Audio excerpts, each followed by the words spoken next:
Aunque usted no lo crea, la caricatura y los caricaturistas también nos movemos en universos paralelos. Acabamos de demostrar que existen efectivamente universos paralelos en la caricatura. Así como en México existe la revista El Chamuco, que está hecha por unos dibujantes a los que acusan de chairos. En España existe la revista Mongolia, que está hecha por unos dibujantes y escritores a los que acusan de podemitas. No sabemos qué tipo de enfermedad sea esa. Sin embargo, es un hecho que es una práctica de la física cuántica que va a permitirnos hacer un cruce de universos a través del zoom en ultramar y a través de su pantalla de televisión. Tenemos además un agravante en el caso de la revista española. Fisgón. Porque se edita en España, pero se llama Mongol. ¿Qué te pasa? ¿A quién le habla? ¿Quién le estás hablando? Bueno, les quiero dar la bienvenida. Quiero decirles que estamos felices porque vamos a tener un cruce de universos con dos compañeros que vienen de España a través de Zoom de la revista Mongolia. ¡Ah, Mongolia! Son amigos de los Rapé. Mongolia.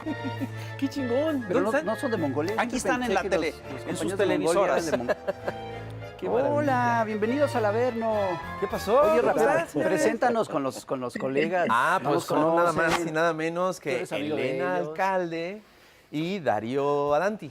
Hola, ¿Eh? Darío. Muy buenas. Hola, Elena. ¿Qué tal? Bienvenidos al ¿Qué Averno. tal? Bienvenidos a México. Entonces, ustedes tienen una revista ahí en España Ajá. de caricatura política, Insensatos. de izquierda. No, hombre, o sea, Sí. todos los pecados posibles por cometer ustedes los cometen. Todas las Todo. agravantes. Pecados capitales y provinciales cometimos nosotros. La fórmula Todos. perfecta para hacernos millonarios. Claro, sí. Me Lo mismo suena. pensábamos Me suena. nosotros. Oigan, pero estamos realmente preocupados y sí queremos confirmar nuestra tesis de que en México y en España sí estamos viviendo un universo paralelo. Cuéntenos cómo está el tema de las tarifas eléctricas en España. Van a llorar, oye, espérate. Invítales un café Bueno, primero. cada día batimos récord de subida de precio de la luz. O sea que ¿De veras? Estamos, sí, te lo juro. La gente ya no sabe qué hacer porque pone la lavadora el sábado porque le han dicho que es más barato, pero justo cambió y el sábado era más caro. O sea que pierden su casa, su vida por poner una lavadora. Está pasando eso. Wow, es como la Alemania de la inflación de principios del siglo XX. Es una cosa Sí, así de... sí. Una pregunta, ¿y es cierto también que en España han tenido un fenómeno que se ha dado en México en el cual de repente altos funcionarios del gobierno de repente pasaron a convertirse en altos funcionarios de Iberdrola? ¿Es cierto que eso ha ocurrido? Es además una situación que, o sea, tampoco ha sucedido tanto, ¿no, Darío? Unas pocas de decenas de veces a lo mejor. Solo, sí. Nada más Sí y que nada hemos, que menos. hemos podido comprobar cómo funcionan las puertas giratorias, pero si ya de por sí es ridículo cuando eso sucede, porque todos nos quedamos un poco con cara de que te han tomado el pelo, cuando encima las personas que están favoreciéndose de ese traspaso de la institución pública al mercado privado han tenido un discurso con una defensa incluso hasta agresiva, ¿no? en las palabras, en contra de todas esas personas que previamente lo habían hecho, como es el caso de Carmona, y luego lo terminan ellos llevando a cabo, pues es que tú te quedas, o sea, diciendo, parece que nos están tomando el pelo, esto es una broma, un chiste, una película, una cámara oculta, increíble. Esto en España dirían, te quedas con cara de gilipollas. básicamente. Sí, en México también usamos un término similar, más de barrio, pero sí. Oye, una pregunta, yo tengo entendido que son 8 ministros y más de 300 altos funcionarios los que están en esta Las circunstancia. puertas giratorias. No me Es digas. una locura. Bueno, Sí, y nosotros- además es que de sí. diferentes, o sea, tanto Sí. por parte del partido de la derecha como del partido de izquierdas, o sea, que no es que únicamente sea para echar en cara a una determinada ideología, es que da igual, o sea, independientemente de todos los gobiernos en los que se ha disfrutado durante la época de democracia en España, ha habido esos tránsitos, o sea, independientemente del color y la ideología. Pero Sí, ¿qué fue lo sí, que sí. pasó por qué esto que está pasando con la electricidad? ¿Qué fue lo que disparó estos precios? ¿Qué pasó ahí? Bueno, esto es un lío. Esto es un lío. Porque hay un tema de que como está, digamos, liberalizado el mercado el mercado de la electricidad, y se supone que aunque en España haya energía limpia, eólica y tal, la compañía eléctrica Iberdrola pone el precio según el gas por el mercado internacional del gas. O sea, que si en el mercado internacional del gas el gas está súper caro en la bolsa, pues a nosotros nos suben eso la factura. Aunque la mitad del alumno venga de gas en España, da igual. Dicen, ¿cómo pongo el precio? Pues por el más alto, tú tira por el más alto. Y entonces, pues tiene que ver con eso. Estamos en manos de la globalización del mercado del gas y de la energía de la energía en general. Pero aquí nos quieren vender estas empresas que si les dejamos la electricidad a ellos y al mercado, los precios van a Sí, bajar. la lógica es muy simple. Nos dicen, habrá libre competencia, entonces las empresas se verán obligadas a dar un mejor servicio, a bajar las tarifas, no habrá apagones. Con el agravante que nosotros ya pasamos por este proceso de privatización, ya nos prometieron eso y nos dijeron que no habría apagones y ha habido unos apagones fantásticos. Hubo uno en Texas a principios de este año que impactó, que Texas México, es un estado en el que está totalmente liberalizado el mercado de la energía eléctrica e impactó a todos los estados del norte del país, del norte de México. Ajá. Y nos dijeron que no subirían las tarifas, que bajarían las tarifas con la privatización eléctrica y llegaron a topes increíbles. Había recibos que eran absolutamente impagables, ¿no? La gente se tenía que hipotecar efectivamente para poder prender el aire acondicionado en Tijuana, ¿no? Y los que nos dicen eso son los mismos gilipollas que a ustedes les dicen lo mismo. Porque además, aquí hay algo curioso, porque salieron del gobierno, pasaron a Iberdrola, pero ahorita están otra vez como en medios públicos, ¿no? Están ahorita de voceros de todas estas cosas. ¿Será que es un circuito que se cierra en los universos paralelos? Sí. Seguro. ¡Qué barbaridad! Yo quería preguntarles sobre a ciertos personajes que nos han visitado últimamente y que me gustaría mucho saber si ustedes tienen algún currículum mucho más fresco o con más conocimiento de un tal Santiago Abascal. Sí. ¿Qué onda con él? ¿Es cierto que es Miguel Bosé disfrazado? Sí. O sea, ya enloquecido. Iba a decir que iba a decir eso, el hermano enloquecido de Miguel Bosé, pero como Miguel Bosé también está enloquecido. Sí, exacto, imagínate. Pero sí, Santiago Abascal creo que ha protagonizado muchísimas de nuestras portadas. Y claro, tenés dos maneras de verlo al tipo. O decís, el tipo es un fascista de toda la vida, digamos, ¿no? O otra visión que yo creo que es peor, porque no lo saben ni los fascistas que lo votan, digamos. Y es que el tipo en realidad es un neoliberal, pero súper neoliberal. Entonces defiende un discurso de... No, claro, es que aquí hay una diferencia, que Franco era estatista, entonces acá se juntaron lo peor de dos mundos, digamos, o sea, el fascismo. Es otro cruce de universos. Es otro cruce de universos con el neoliberalismo y claro, esa es la combinación definitiva, o sea, es como el arma definitiva. Es terrible, porque imagínate si los que defienden España, la historia de España y somos un pueblo y España, luego quieren vender el Estado español, pues ya me dirás tú qué patriotas son. Exacto. Bueno, pero es que es curioso porque ese fenómeno sí se está dando en todo el mundo, es decir, la nueva oleada ultraderechista tiene la característica de que es al mismo tiempo, digamos, una suerte de revival del fascismo, ¿no? De renovación del fascismo, pero con una beta neoliberal muy sólida, ¿no? Es, digamos, un fascismo de libre mercado, digamos. Que sí se puede, ¿eh? Que sí se puede. Oigan, pero ¿qué pasó recientemente en las elecciones? ¿Qué pasó en Madrid? Ah, sí. ¿Cómo es que llegó? Ayuso. ¿Qué pasó ahí? Cuéntenos, ¿qué fue lo que pasó? ¿Qué pasó con la sociedad? ¿Qué pasó con...? Claro, porque la pregunta es ¿qué pasó en Madrid? O sea, ¿qué no pasa en Madrid?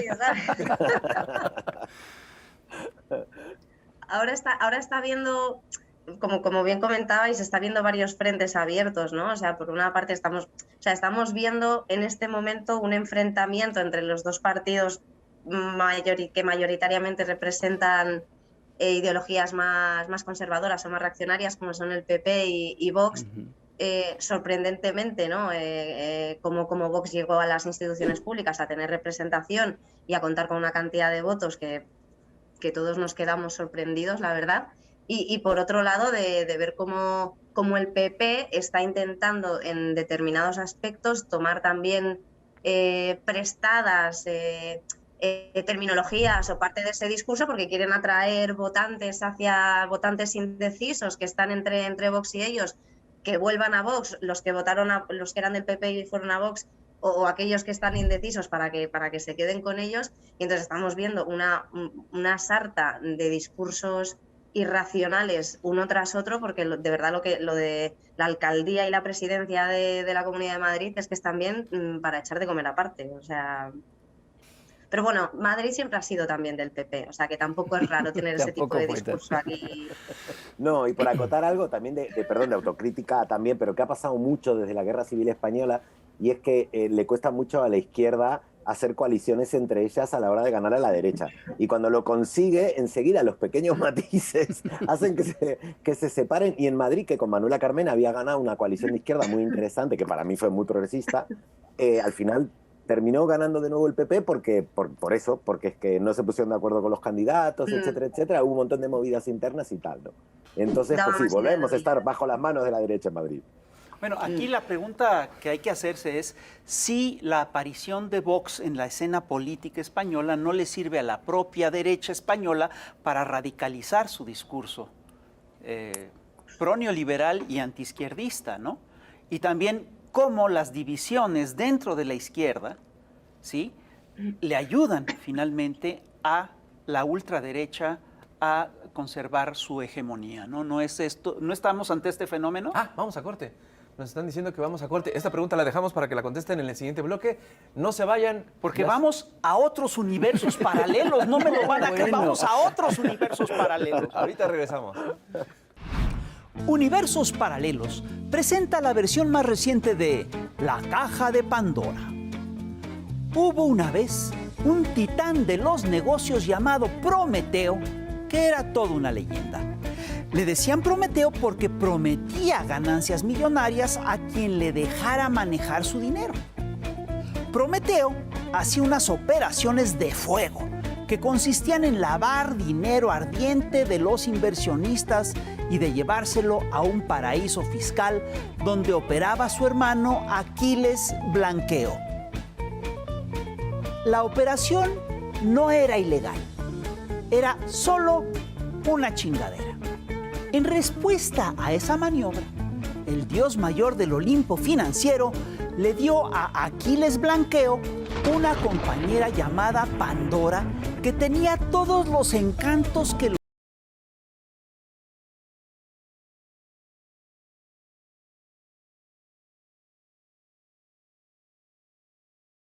los Louis Vuitton mascadas de Dior. Aquiles Blanqueo, deslumbrado ante la gracia y la belleza de Pandora, la hizo su socia y puso con ella una caja de inversiones que, bajo ningún concepto, debía ser abierta por nadie. La caja de Pandora. Pero la curiosidad pudo más y un día se abrió la caja de Pandora y pudimos espiar su contenido. Al levantar la tapa, la desilusión fue grande, pues la caja estaba vacía, porque Prometeo y Aquiles Blanqueo se habían robado la lana y todo era una burbuja especulativa, un engaño financiero. De inmediato salieron volando de la caja todas las empresas fantasma que permitían defraudar al fisco, los nombres de políticos y empresarios y todas las operaciones desgraciadas y las inversiones malvadas que podían afectar al hombre se extendieron por el mundo. Saqueo, sobreexplotación, enfermedades, sufrimiento, guerras, hambre, envidia, ira, cambio climático. Pandora apenas vislumbró en el fondo de la caja algo que aún no había escapado y rápidamente la cerró. Lo que quedó en el fondo de la caja fue la esperanza que no consiguió escapar. Así se selló el destino de todos los hombres que, en la era neoliberal, padecieron toda suerte de males. Pero incluso, en medio de las peores tragedias, siguieron conservando la esperanza. Y la conservaron porque se dejaban engañar por los voceros del régimen. El escándalo de la caja de Pandora también fue un gran negocio. Moraleja: si no quieres que te exhiban, no te encueres en un paraíso fiscal.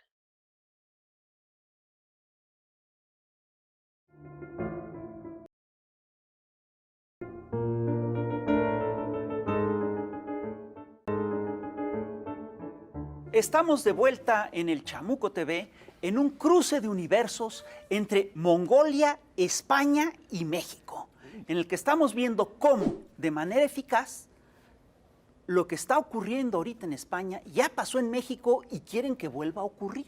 Es un universo complejo el que estamos viendo. Es un desmadre, ¿no? Es un desmadre. Ese es el nombre científico. Sí, los científicos cuánticos ya están hablando del universo, de estos universos desmadrosos. Ya provocó una erupción ahí en la... Sí, en- claro. en la isla, Parece ¿no? ser que lo que hay que averiguar es que si el humo que sale de las Canarias o la lava que sale del volcán de las Canarias viene del Popocatépetl. Es posible que sí. Entonces, sí estamos haciendo una pregunta que tiene que ver con el hecho de que si la aparición de Vox en España contribuyó a que la sociedad entera se radicalizara a la derecha. Y también estamos hablando del daño que pueden hacer las fracturas y las divisiones de las izquierdas. ¿Quién quiere comenzar?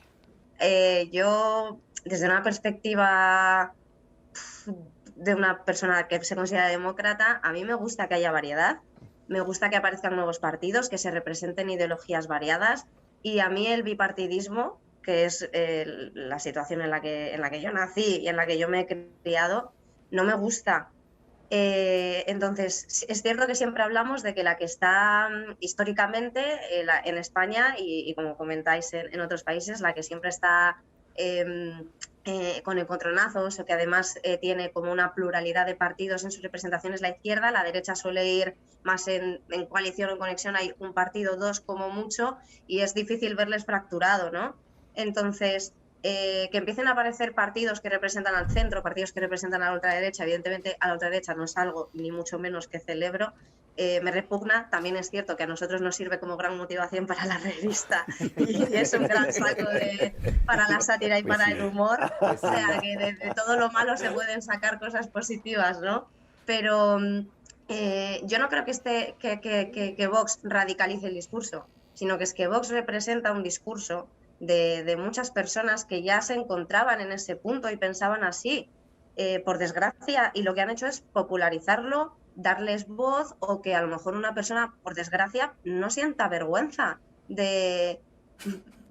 Digo por desgracia porque es que a veces transmiten cosas que en democracia yo creo que no deberían de ser aceptables o asumibles. Entonces, que haya una pluralidad de partidos es ideal, que la izquierda siempre se va a golpear entre ella es historia pasada, presente y futura y va a seguir pasando, que aparezcan nuevos partidos de derecha o que representen una ideología más conservadora es sano también dentro de lo que es la democracia y el respeto a los demás, y que aparezcan partidos como Vox, lo único que hacen es reflejar que hay gente en la sociedad que sí que opina como ellos y que están empezando a envalentonarse para comunicarlo. Entonces, pues a base de educación, de respeto y de diálogo, pues tendremos que intentar demostrar que esas ideas no son las que nosotros como país queremos o no consideramos que son las adecuadas para evolucionar en la dirección que consideramos óptima. Oigan, en México sucede algo que es que los medios de comunicación corporativos están en manos de empresarios con intereses económicos muy fuertes y que en este actual gobierno de izquierda se han visto amenazados estos intereses y estos privilegios que han tenido a lo largo de muchos años. Entonces, desde que empezó este gobierno, han seguido haciendo lo mismo que han hecho siempre, que es manipular la información, pero ahora de manera mucho más burda y descarada, incluso hasta llegar a mentir. Medios corporativos importantes. En ese sentido, yo creo que no sé si en España sucede algo similar, y en ese escenario, revistas como Mongolia, yo creo que tienen un papel muy importante, ¿no? Para informar, en este caso por medio de la sátira. Bueno, pasa otra vez, vuestra teoría es cierta, universos paralelos, porque aquí pasó lo mismo, acá pasó que ya hace mucho tiempo que los bancos, los grandes bancos, hablo del Santander, el Bilbao Vizcaya, etcétera, O sea, los mismos que hay empezaron acá. a comprar. Sí, los mismos. Aquí es otro cruce, es otro cruce. Paralelo.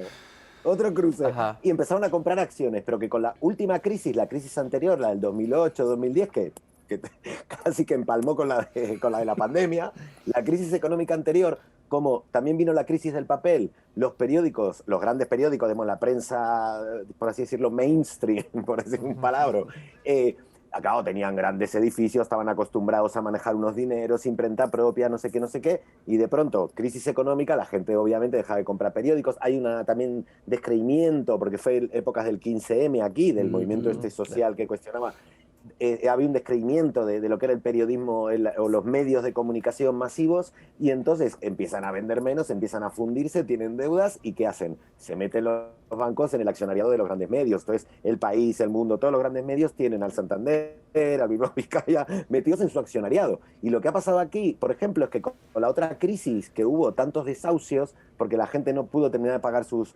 créditos que les ofrecieron mágicamente los bancos en la crisis anterior.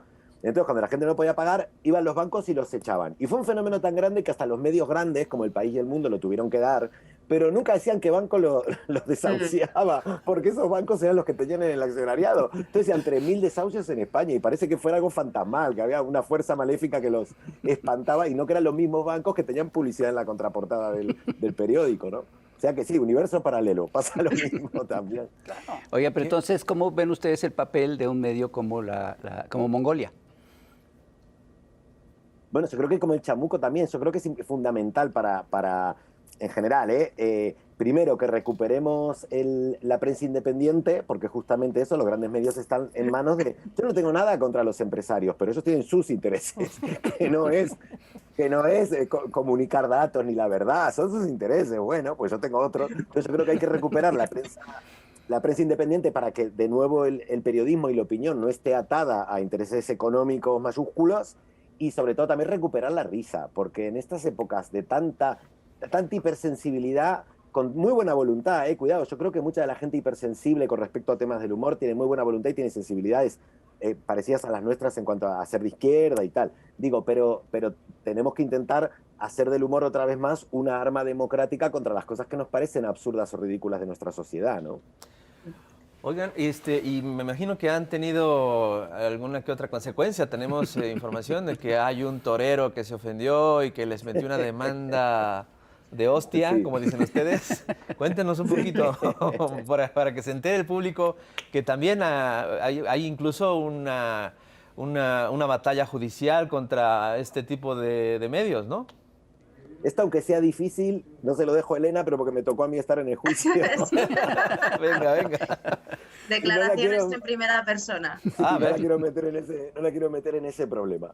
Porque encima fue uno de los imbéciles que hizo ese fotomontaje yo. Entonces, De los irresponsables. De los irresponsables. Y lo más gracioso es que cuando llegué al juzgado, la jueza de la primera instancia, en realidad fue mucho más complejo de lo que parece. Nosotros íbamos a hacer un show en Cartagena. Cartagena, España, en Cartagena. Y resulta que es un bastión bastante fuerte de ex soldados de la Legión, que son todos un poco franquistas, ¿no? Un poco franquistas. No todos, pero el 99,9% son muy franquistas, ¿no? Y ahí decidieron que era el lugar adecuado para hacer el show. Muy bien. Sí, pero hay un público resistente. No, hay mucha gente en Cartagena resistente de izquierda. Entonces, claro, vamos ahí y resulta que hicimos el cartel con lo que era la Virgen de Cartagena. Justo había perdido Hillary Clinton contra Donald Trump, y como la Virgen era como la piedad, le pusimos al Cristo muerto la cara de Hillary Clinton y a la Virgen la cara de Trump, ¿no? Y entonces nos hicieron La fresa. una misa de desagravio, nos convocaron a una manifestación en nuestra contra en la puerta del teatro, bueno, de todo. Y Les entonces hicieron el una teatro gran nos campaña dijo, publicitaria. Sí, totalmente. No, salimos en todos los medios, fue la mejor publicidad que tuvimos. Pero resulta que el teatro nos dijo, yo no puedo poner este cartel en la puerta del teatro porque me van a romper el teatro. Y entonces me dijeron, haz otro. Y se nos ocurrió el del torero. Pues el del torero demanda, perdimos ya 3 juicios y ya hemos pagado 60.000 euros más lo del que había que pagarle a su abogado, que son 20.000 más nuestros abogados. Y aquí seguimos peleando en los tribunales. O sea que esa es la bonita historia. Oigan, pero ocurrió ahí un fenómeno que, si no estoy mal enterado, varios medios no se solidarizaron con ustedes. Incluso medios de izquierda, ¿no es cierto? Bueno, lo que pasa es que, claro, nosotros también somos un poco anarquistas. Haciendo Y amigos. entonces nosotros también nos metemos mucho, por ejemplo, con otro empresario de medios que tiene un periódico de izquierda muy leído, que se llama El Diario Público. El empresario que se llama Roures es también un gran empresario de fútbol y de todo esto, y nosotros hemos sacado cosas sobre él, no en la parte cómica, sino en la parte que tenemos seria, en la parte que tenemos información sobre las relaciones del poder y los empresarios, ¿no? Y de poder, empresario, Iglesia Católica, monarquía, y ahí sacamos cosas de este empresario. Entonces está claro que el periódico que él hace, por más que sea de izquierda, pues claro, le es muy sensible apoyarnos porque el que les pone el dinero, pues también le hemos sacado trapos sucios en la revista, ¿no? Uy. Y ya estamos de vuelta aquí, estamos en el Plus de YouTube del Chamuco TV y tenemos un crossover acá de universos paralelos chingoncísimo con nada más y nada menos que la revista Mongolia. Es una revista de sátira política en España y tenemos aquí la presencia de Darío Adanti y de Elena Alcalde. Son capitanes de la revista. Por favor, también no olviden saludarnos al buen Rapa y al buen Pera, Sí. que los adoro y que fue los que conocí en Colombia hace Fíjate, unos años. otro universo paralelo. ¿Sí? El Chamuco tiene a Rapé y Mongolia tiene a Rapa. Es verdad. Ya, digo. Es cierto. Y es un bello ese cabrón. Ah, entonces ahí sí no hay parecido ya. No como yo. Bueno, acuérdate que cuando hay cruces de universos ocurren fenómenos Sí, colisiones extraños. Sí, gachas. contrarios. claro. Así. Sí, yo soy el resultado de esa colisión. Es el mundo bizarro. Pero ya estamos de vuelta y nos quedamos picados porque la verdad es fascinante saber que existe una revista de sátira política tan fuerte, tan poderosa, tan chistosa, tan qué bárbaros, que son unas bestias con esas portadas y esos contenidos. O sea, ¿cómo es que siguen libres, sin pisar la cárcel? ¿Cómo es que no los demandan más? Esa es mi única pregunta. Sí. Porque ha habido casos, ¿no? En Sí. España ha habido casos de raperos, Sí, de gente sí, que sí. de plano los meten a la cárcel, ¿no? No, ¿qué tal la censura? O sea, el caso del torero es uno, pero a ver, cuéntenos otro. No, el caso del rapero es muy impresionante, Sí, ¿no? Es decir, ¿no? sigue habiendo intocables en España, es decir, es cierto. Eso. Aquí en México se solía decir que eran intocables el ejército, la Virgen y el presidente. El ejército por peligroso, la Virgen por sagrada y el presidente por sagrado y peligroso. Pero en España, En España será el los rey, ¿no? reyes. ¿será que el rey Sí. sigue siendo Sí, ¿verdad? intocable? El rey está protegido constitucionalmente, que eso es muy fuerte, porque de hecho nosotros la segunda revista que hicimos de Mongolia, que ahora no la tengo, hace 9 años, el segundo número, era el rey podría violarte y otras cosas que puede hacer el rey y tú no. Ya la tengo. Wow. Porque, Aquí está. A la 4. ¿Dónde está la 4? Esta es. Es esta. Es esta. Y hacíamos un juego de palabras porque justamente el punto en la Constitución dice que la figura del rey es inviolable. Entonces, el chiste estaba hecho, o sea, pero es verdad que está protegido constitucionalmente, es decir, es como atacar una institución. Ujú. Y luego también la Iglesia no está protegida en ese sentido a nivel constitucional, pero sí porque dentro del Código Penal está el agravio a los sentimientos religiosos. Que es muy curioso, porque es solo a los sentimientos religiosos cristianos. Me refiero, Claro. porque yo no hago chistes, no dibujo a Mahoma porque no quiero que me maten, pero si lo hiciera, en España no iría preso por herir los sentimientos religiosos de los musulmanes, digamos. ¿no?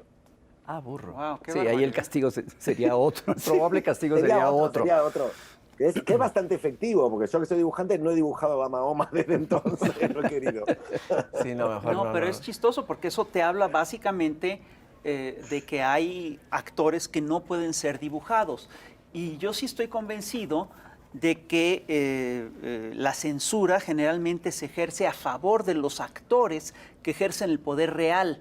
Por ejemplo, en la prensa norteamericana es muy difícil que se metan con los dueños de las multinacionales, que son el poder real.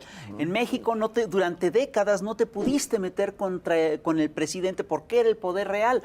No, es muy revelador que en España no puedas tocar a la iglesia y a la corona. ¿En qué siglo están? Perdón, como estamos en la lógica de los universos paralelos, sí necesitamos precisar esto. ¿En qué siglo están ustedes todavía? Depende. Santiago Abascal creo que está en el 10, 8. Por ahí está. No, yo creo que él sí está en el 15, ¿eh? En el 15. Él es feliz en el 15, él está encantado con la colonización y la conquista. Yo no estoy de acuerdo, 500 años tarde. Yo no estoy de acuerdo, porque pueden ser lo que sean, pero en el siglo XV sabían leer mapas, sabían usar el compás. Yo creo que Santiago Abascal le queda un poco grande. No, mira, no todos sabían leer mapas, ni todos sabían leer el compás. Los señoritos no sabían leer los mapas, tenían quienes se los leyeran, y es posible que sea el caso, ¿no? Es verdad, también es cierto. Ahí me has dado un dato científico que puede ser. Sí. Pero sé que creo que... ¿No creen que es el problema en general de las sociedades actualmente? Que hay gente que puja por un mundo, por una democracia real y plena, y están los reaccionarios de toda la vida, pero que están cada vez llevando más para atrás, digamos, ¿no? Como, ya no se conforman con volver a los años 40, ahora ya quieren al siglo XIX, XVII, y van más para atrás. Entonces ahí hay como un choque terrible que es temporal. Sí, es temporal. Sí, ya no solo es de universo, Lo que desde luego que es... Sí, perdona. Temporal. Sí. No, Elena. disculpa, Elena. Sí, que yo lo que quería decir que sobre todo, como a lo mejor aquí representante de otra generación, me vais a disculpar. Sí, ya nos dijo viejitos. Estamos. Acusamos el golpe, no creas que no nos damos cuenta. Es que creo, Yo o sea, también aparte de que es necesario que existan revistas que hagan sátira política y humor, porque es un síntoma de democracia y de que existe una libertad de expresión real tan necesaria, es que mi generación, ¿no? Yo tengo 32 años y las que vienen detrás, o sea, es que lo necesitamos, o sea, es que es necesario para nuestra construcción del pensamiento crítico, para evolucionar como personas, para ver un poquito, beber de un periodismo independiente. O sea, es que es imprescindible y necesario. Yo me he criado leyendo este tipo de publicaciones que ha habido en España, antiguas que había en mi casa y luego las posteriores hasta acabar colaborando con Mongolia, y es que es imprescindible, o sea, es que es necesario, es que lo necesitamos. O sea, la gente joven os necesita, o sea, necesita la sátira, necesita el humor, la comedia, necesita los viñetistas, necesita este tipo de prensa de libertad. Es que es completamente imprescindible para formar ciudadanos con criterio. ¿Y tú crees que es por eso que la naturaleza nos dio a Santiago Abascal? Pero si ¿cuánto le habéis tenido allí? Una semana, ¿no? Que estaba firmando una cosa que creo, ¿no? Que se llama la Carta de Madrid, Sí, que es sí, como claro. para frenar el avance del comunismo. Pero es que ya lo extrañamos.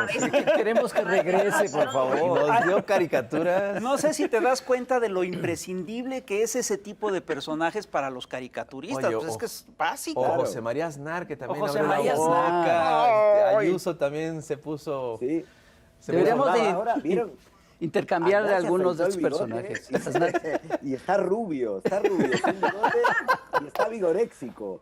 O sea, es Y botox. alucinante. Yo tengo ganas de volver a dibujarlo, porque lo dejé de dibujar cuando dejó de ser presidente. Dije, menos mal, ya no lo dibujo más. Pero es que ahora está realmente monstruoso. Es Ya era el monstruoso. reflejo del universo paralelo con Felipe Calderón de México. Exacto. Les pasa más o menos lo mismo. Sí. Oigan, hace un momento Seguramente hablaron de la conquista. Y Sí. hace un año, más o menos, o año y medio, el presidente de México, Andrés Manuel López Obrador, envió una carta a la corona española, proponiendo que se ofreciera una disculpa por la conquista, por lo que atrocidades. sucedió, por las atrocidades que hubieron durante esa conquista, esa invasión. Y bueno, ha habido muchísima polémica al respecto. Unos dicen que es algo justificado, que tiene cierta razón, otros dicen no, que es absurdo totalmente. Supéralo. Bueno, Abascal se disfrazó de Cortés hace unos pocos días y se tomó una foto. Y esta gente dice que no vinieron a invadirnos, que vinieron a liberarnos de los terribles y bárbaros aztecas. ¿Ustedes desde allá cómo ven toda esta historia? Desde Mongolia. Desde Mongolia. Sí. De Mongolia, hombre, yo lo veo, es súper pesado, porque realmente el problema que hay, yo lo veo encima como argentino, que soy inmigrante, lo veo que hay un conflicto en España, y me pongo un poco serio, hay como una especie de conflicto en España que es el siguiente, estuvo casi 50 años Franco reivindicando la bandera de nosotros hemos sido la avanzadilla de Occidente y de la civilización, que hemos ido a civilizar a los salvajes, ¿no? Y todo este discurso, claro, ha sido 50 años de eso. Y entonces, vigía de Occidente. No, sí, era el vigía de Occidente. Entonces, el vigía de Occidente, claro, era la cruzada cristiana contra los herejes y tal, ¿no? Pero después hay otro rollo también, y es que el rollo de, por ejemplo, la vuelta de Magallanes y Elcano, pues claro, fue la primera vuelta al mundo, el tema de, obviamente, a nivel imperios, el imperio español como imperio global, el primer imperio global, claro, los imperios se construyen matando, eso es así, no es como, hola, ¿qué tal? Buenas, ¿no? Y entonces, hay dos visiones. Está digamos, un sector conservador de la derecha, que es en plan de esto lo hicimos nosotros y esto es un orgullo patrio, que claro, el resto de España, que es más de izquierda, dice, uy, a mí no me mires, pero que por otro lado también incluso les avergüenza afrontar esa historia, como podrías afrontar la del Imperio Romano, sin ningún complejo, simplemente afrontarlo como parte de la historia, justamente por esa identificación tan fuerte que ha tenido el franquismo y la ultraderecha en reivindicar el Imperio Español, no como un hecho histórico, como las invasiones de Atila o el Imperio Romano, sino como lo que te digo, como una cruzada que sigue actualmente, ¿no? Entonces, claro, tú cuando quieres matizar sobre estos temas, es muy difícil hablar porque si, por ejemplo, yo digo a mí me encanta Magallanes y Elcano, acabo de hacer un cómic sobre la primera vuelta al mundo, claro, puedo quedar súper facha, y no es facha, digamos, hacer un cómic sobre eso. Entonces, estás todo el rato midiendo cómo... Entonces, este es un tema que aquí en España es muy complejo, ¿eh? Sobre todo por eso, por el tema derecha-izquierda, ¿no? Y mucha gente de izquierda, perdón, y ya la dejo a Elena, que sí me haya como española, a decir cosas más interesantes. También desde la propia izquierda les es como muy difícil, porque a mí me dijeron cuando llegué a España, le comenté a un amigo catalán, le comenté lo de, bueno, a mí como me gusta mucho el tema de la historia de Latinoamérica, hablando de la historia, y él me dice, pero qué españoles, a mí que me mira, que yo ni fui mi abuelo, habrá sido tu abuelo, que viene de ahí, te llama Ruiz de apellido, que yo he vivido toda la vida aquí, y encima Franco nos prohibió hablar y no sé qué, entonces yo dije, uy, vale, esto es como, claro, yo entiendo, hay una postura de unos de a mí que me miras, que yo no tengo nada que ver con eso, y los otros que levantan bandera, y yo creo que la posición real esto fue un fenómeno histórico que hay que abordarlo con las luces, con las sombras, con todo lo bueno. Ahora decir que de aquí, digamos, se civilizó es cargarse, que esto es antropología y no es ideología, que los aztecas, los incas, los mayas eran civilizaciones. Entonces, es complejo. Lo importante es que acá todos opinan, pero a nadie le interesa tampoco leer mucho lo que pasó, ¿eh? No digo aquí, digo en general, en la vida, en Argentina tampoco. Es que lo que acabas quita. Lo que acabas de decir es fundamental. Todo el mundo opina, pero muy pocos les gusta leer, informarse. Sí, es cierto. Ahí hay un error básico, como de fuente. Sí, de origen. Hay una falla de origen. Y tú, Elena, ¿qué opinas sobre este tema? Pues como generación joven, muy joven. Sí, que me lo repite a mí mucho, ¿eh? Sí. Cuéntanos.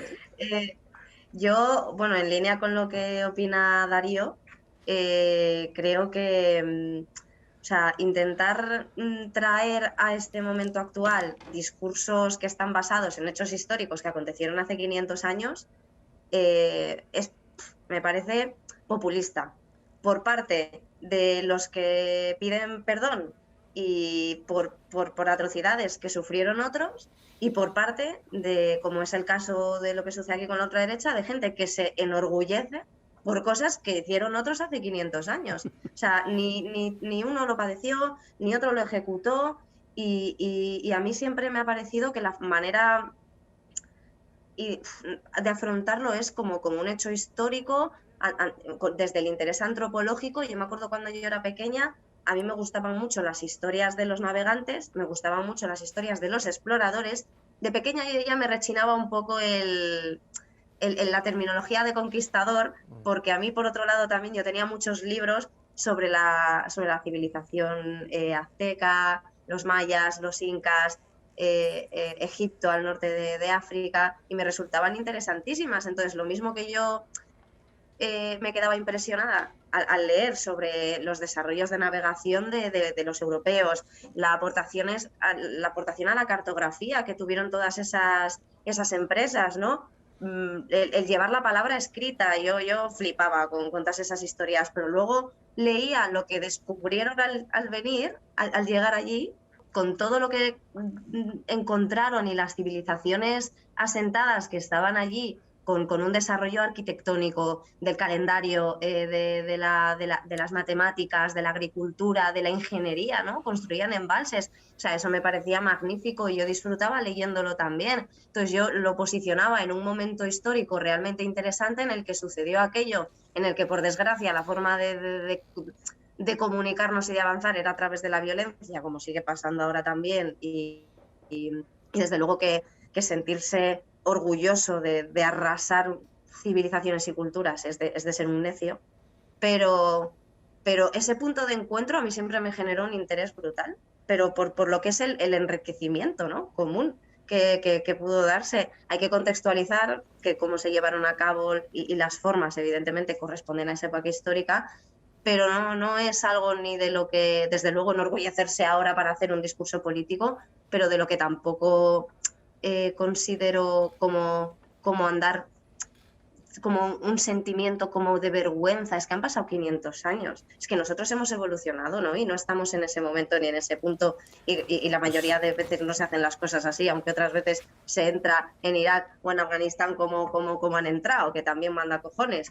Pero en general forma parte de la historia y a mí me parece maravilloso leerlo. A ver, mira, hay algunos que no han dices, evolucionado efectivamente, tanto. Han pasado 500 años, pero la iglesia sigue siendo intocable en España y siguen teniendo un rey que es inviolable. Entonces, yo sí creo que el tema no está tan fuera de lugar, ¿eh? Y lo que sigue siendo vigente, a mi entender, son las lógicas imperiales en el planeta, ¿no? Y colonialistas. Y las lógicas colonialistas. Eso es lo que está en cuestión, entiendo yo. Los saqueos. Y yo eso no lo veo como algo populista, ¿eh? Yo lo veo como un tema de fondo, como un tema, además, que es necesario revisar. Sí, porque hay mentes en España que siguen siendo colonialistas y que siguen buscando. Sí, eso ¿no? es cierto. Yo no estoy en absoluto a favor de que, o sea, como bien decís, está claro, y lo que decía antes Darío, la derecha más reaccionaria y más extremista lo utiliza como con orgullo, y yo creo que es un discurso, ¿no? Ya habéis oído, pues, declaraciones de Isabel Díaz Ayuso o de Casado, que estuvo también en la convención con el expresidente de México, que le apoyaba, o Tony Cantó, como que nosotros llevamos la civilización, nosotros, o sea, basta, o sea, yo creo que es momento ya de decir basta ese tipo de discurso, ¿no? O sea, no pinta nada, o sea, lo único que haces es ofender a las personas que estamos aquí y que no nos consideramos que tengamos que enorgullecernos de eso, y a las personas que están allí, que son herederos de quienes padecieron aquello y que están intentando verlo desde un prisma de, como vosotros decís, de actualidad o de traerlo a este momento. O sea, ese tipo de discurso que tiene aquí la derecha, desde luego que a mí me parece intolerable, carca, viejuno y sin base.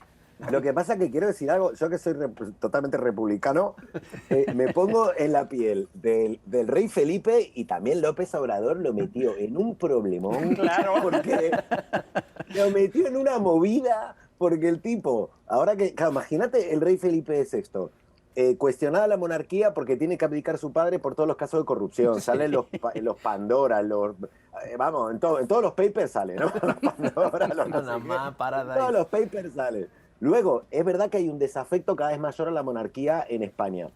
Es decir, cada vez hay sectores que no tienen por qué, porque ahora ya no solo hay la izquierda que tiene desafecto a la monarquía, también hay un sector que es derecha liberal que tampoco ve que por qué le tenemos que pagar a digamos, ¿no? Y entonces, los que sí tiene seguro son los que son más conservadores y reaccionarios, que son promonárquicos. Y como gesto el tipo quedaría de puta madre con Latinoamérica pidiendo perdón, pero quedaría como con una debilidad y como la institución para los que a él le interesa, que son los conservadores, quedaría como un blandengue, digamos, como un blandengue, que tiene que estar, y se quedaría sin el apoyo de uno de los sectores que sabe que lo apoyan. Entonces, claro.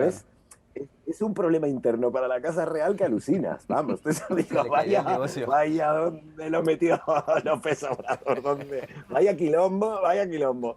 Y luego el Pero Papa sí, yo ya, creo que- el Papa ya pidió El Papa perdón. sí pidió perdón. El Vaticano sí pero lo hizo. el Papa yo lo entiendo más porque el Papa, y esto voy a ser muy cínico. Es porque paisano también soy tuyo. anticlerical. Joder, esto no es Papa.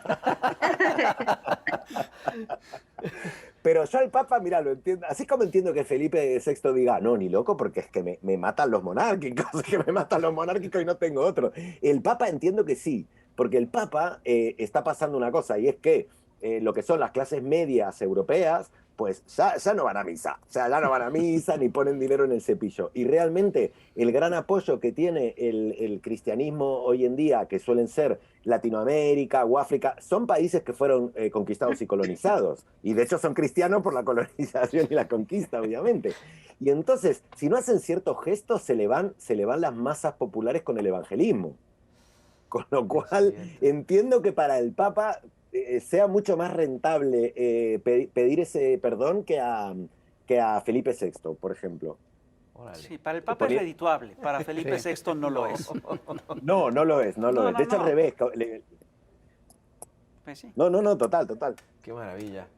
Oigan, yo quiero saber más de la revista, porque ¿cuántos integrantes son? Es que sabes que a mí me fascina lo que estaban diciendo muy bien, lo estaba diciendo Elena, que son indispensables estos medios de comunicación independientes, combativos y sobre todo con el rollo de la risa. Son escuelas de nuevos talentos, me imagino que también tienen gente que van y les tocan. En España, como en México, hay una gran tradición de revistas. Sí, de tebeos, ¿no? Les dicen allá. Sí. Cuéntenos un poquito, ¿cómo está la lógica esa? ¿Cuántos son? Hay muchas mujeres caricaturistas también allá en España. ¿No es así? Elena, te dejo. Elena, mira. Bueno, pero Darío, a lo mejor, o sea, bueno, yo no soy caricaturista, yo me dedico a entornos digitales y a la redacción. Pero yo no pinto, yo disfruto de las viñetas de mis compañeros. No, bueno, y escribís también, claro. Pero, haces chistes diariamente en las redes sociales sobre las noticias, que es más difícil porque no tenés casi tiempo. Es que ella es joven, Darío. Ajá. Es eso, totalmente, sí. En lo que yo pienso una idea, hago un boceto, tardo como, yo qué sé, un día y ella mandó 70 chistes por Twitter. ¿No? Entonces... Oigan, pero hay una influencia, unos antecedentes. Elena comentaba que ella creció leyendo revistas de humor. Supongo que entre ellos estaba El Jueves, ¿no? Es como que el referente más famoso, tal vez, por lo menos en México, creo. Así es, por muchos años, ¿no? Sí hay esto, sí abrevan de esos ejemplos. Salimos de ahí, de hecho yo estuve 12 años en El Jueves. Como colaborador. Yo leía las viñetas cuando yo era niña, con 10 años, yo leía a Darío Adanti y era mi viñetista favorito del Jueves. Ya estamos, ¿ves? Ya estamos llamándonos viejos como buena millennial. Desde que era niña te admiraba. Yo también cuando era niño te admiraba mucho, Darío. Yo también, ¿eh? Dicen que Cristóbal Colón también. Bien. Me mandó un WhatsApp el otro día. Santiago Abascal, no creo que... No, bueno, la verdad que, te digo, con Mongolia en realidad yo creo que somos más que parasitamos los nuevos talentos que a la inversa, pero porque ha cambiado tanto el mundo editorial que yo cuando me crié, yo empecé en Argentina y empecé en la revista Humor de la Argentina. Y luego en el suplemento Sátira 12 de Página 12, que era el suplemento satírico. Y entonces, claro, en esa época no había internet, nada. Tú llevabas tus dibujitos a la editorial, te lo miraban, les gustaba, no, veías los originales de los otros, te decía el jefe de redacción o el director de arte, te decía, está muy chiquito el bocadillo, el globito, es que esto va a salir mal cuando lo imprimamos. Entonces aprendías a que había que escribir más grande y tal. Y yo creo que sí que te ibas formando y vas aprendiendo también de los demás. Pero es cierto que a partir de la generación de Internet, no existe no hay esa capacidad de aprender el oficio a nivel personal, digamos, en una redacción. Entonces lo que se ha dado vuelta es que nosotros descubrimos en redes gente joven que ya es súper profesional porque publica en sus redes, algo que yo jamás haría. Yo primero publico en, yo qué sé, en la revista y tal, y después en las redes. Y vamos descubriendo las nuevas generaciones a través de sus propias redes. Y sigue más a estas nuevas autoras caricaturistas que a nosotros como revista. O sea, hay algunas dibujantas que tienen 1 millón de seguidores y claro, y sabes, es como al revés, que vamos nosotros a buscarlas porque hemos visto lo que hacen, ¿no? Es como que ha cambiado el mundo editorial. Exactamente. Sí, nosotros hacemos más o menos ya lo mismo, así invitamos a Ana Karenina, así tenemos...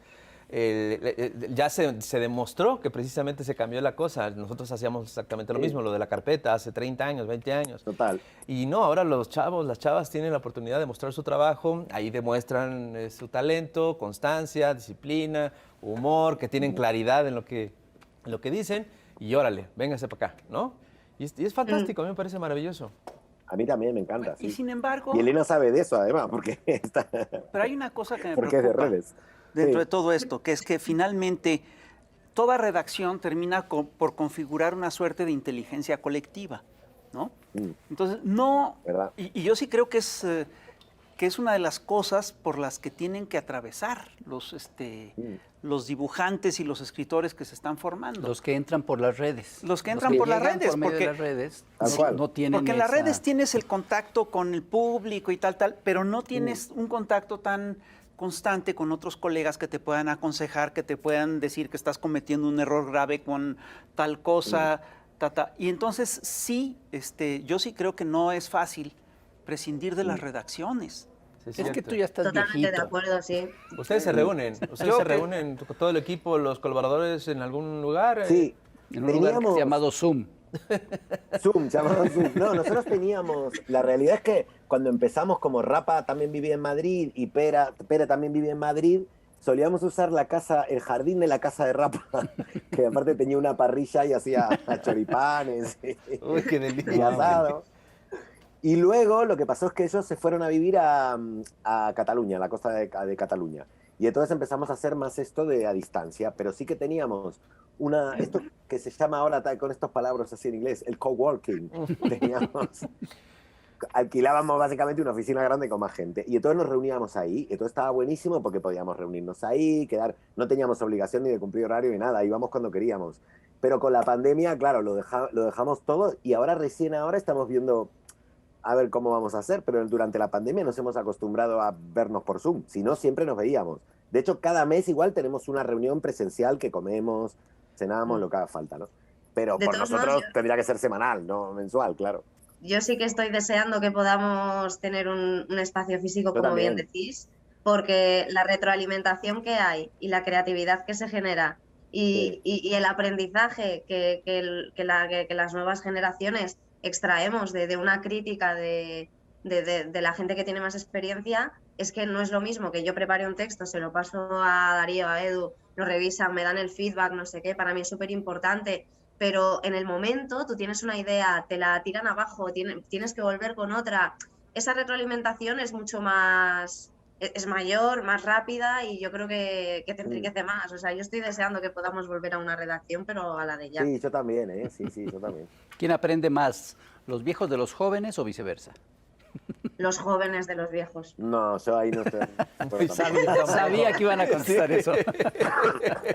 No, pero es verdad, ¿eh? Te juro que hay una cosa que es así. Es verdad que nosotros hacíamos chistes también yo empecé en el 1990 justo a publicar en la revista Humor. En los 90, en el 2000, hacíamos chistes y no nos dábamos cuenta que éramos casi todos hombres en las redacciones, casi todos los humoristas gráficos éramos hombres y nosotros imaginábamos a nuestro público como hombres, con lo cual teníamos todos unos códigos y un montón de cosas que si no fuera por la gente joven y que ahora sí que de verdad hay como bastante igualdad ahí, porque se lo han tomado las mujeres, no porque nosotros hayamos hecho nada, digamos. Pero ahora que sí que hay más igualdad, y en una época era muy difícil encontrar humoristas gráficas mujeres, y ahora ves un montón y son buenísimas. Y claro, obviamente tienen códigos nuevos por ser jóvenes, tienen un mundo que contar diferente al de los hombres que venimos contándolo hace 10 millones de años más o menos, ¿no?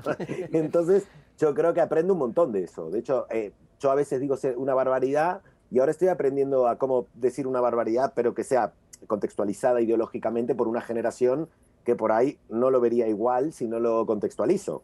Es decir, no me reprimo el chiste, pero aprendo que también hay otros códigos Claro. y aprendo, ¿no? Vaya lección, sí es cierto. Elena y los jóvenes que aprenden de los ancianos como Darío. Es posible que se haya ofendido. Yo sí creo que, o sea, bueno, la retroalimentación es desde luego necesaria e interesante. O sea, yo siempre pensaré que a mí me gusta hacerme mayor y me gusta crecer y me gusta ver cómo evoluciono y cómo cambia mi mentalidad y cómo cambia mi manera de trabajar.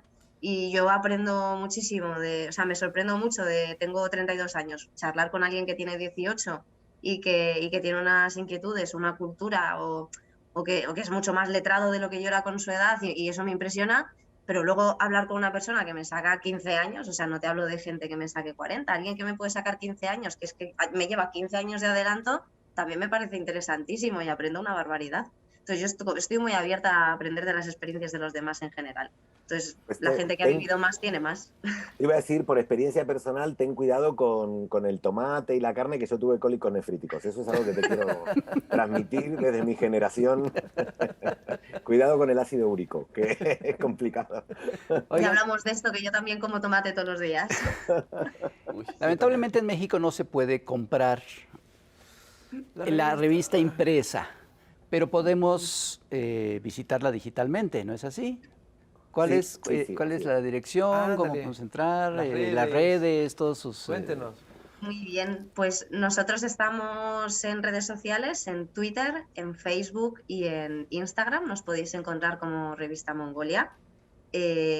También en nuestra página web, en revistamongolia.com.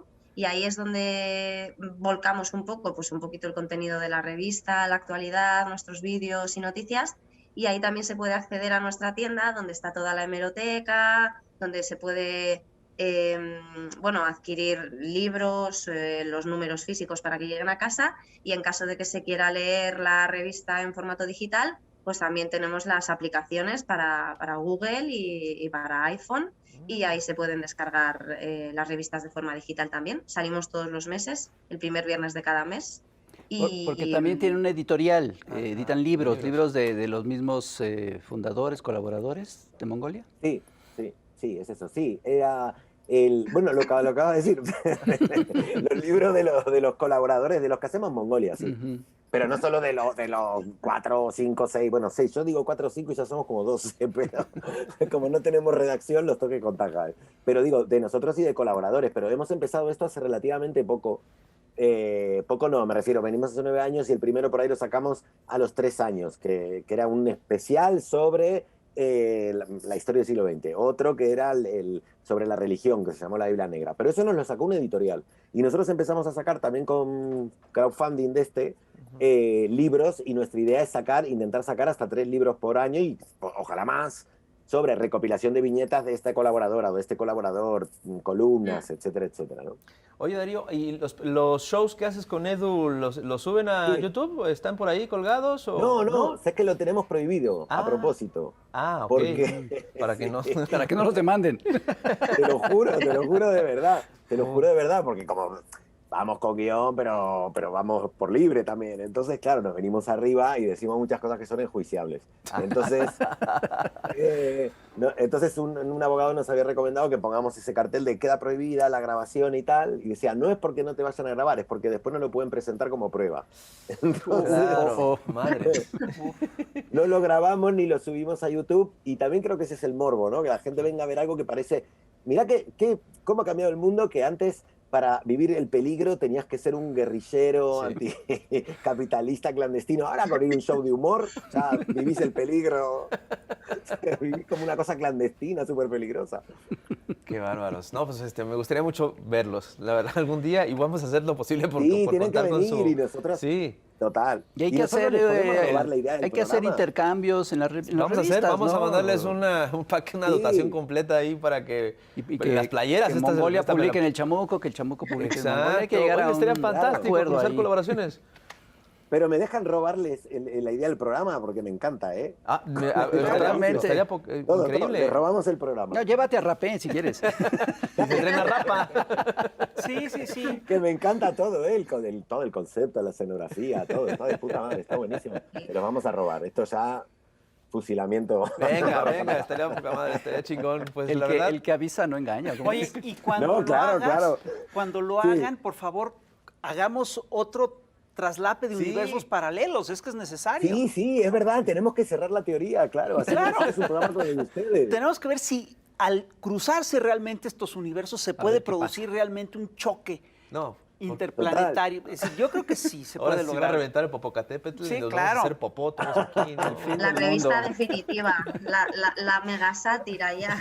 Claro, y aparte, imagínense qué gran, por fin lo que no consiguió López Obrador, lo conseguimos nosotros, la hermandad de España y México con una revista. Claro, hombre. A huevo. Por algo se empieza. Pues muchas Claro. gracias, Elena, muchas gracias, Darío. ustedes. En verdad fue un A placer vosotros. charlar con ustedes. Nos divertimos mucho, espero que nuestra gente Nosotros también. Allá les pasaremos las ligas y todo esto, rollan los detalles, ¿va? Y le Pero en vamos a pasar este perfecto. programa a un grupo de científicos que está en la UNAM para que realmente lo analice y vea qué efectos ha tenido. Venga. Dale, pero Bueno, va a seguir estos universos paralelos. Perfecto. Chamuco Mongolia. Perfecto. Bueno. Pues muchas gracias, señoras y señores. Ya sabe, Hasta este programa pronto. quedó chingón. Gracias, Elena. Gracias, Darío.